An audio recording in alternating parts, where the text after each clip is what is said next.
দর্শক, আরও একবার আমন্ত্রণ প্রবাসী বাংলাদেশে।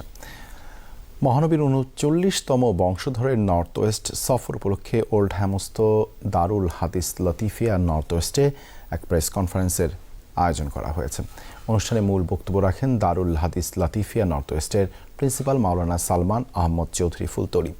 মাওলানা খায়রুল হুদা খানের উপস্থাপনে প্রেস কনফারেন্সে আরও বক্তব্য রাখেন সংগঠনের ভাইস প্রেসিডেন্ট মাওলানা ফখরুল, আব্দুল মুসাব্বির, আব্দুল করিম এবং আনসার উদ্দিন। প্রেস কনফারেন্সে জানানো হয়, সফরের অংশ হিসেবে শায়েখ আসিম আগামী ২ এবং ৩ ফেব্রুয়ারি মঙ্গলবার ওল্ডহ্যাম সেন্ট্রাল মসজিদে দুটি মাহফিলের প্রধান বক্তা হিসেবে বক্তব্য রাখবেন।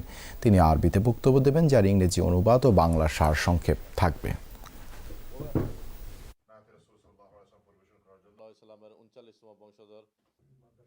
রসুল পাক সাল্লাল্লাহু আলাইহি সাল্লামের ৩৯তম বংশধর হাবিব আসিম আদি ইয়াহিয়া হাফিজাহুল্লাহ তাশরিফ আনছেন।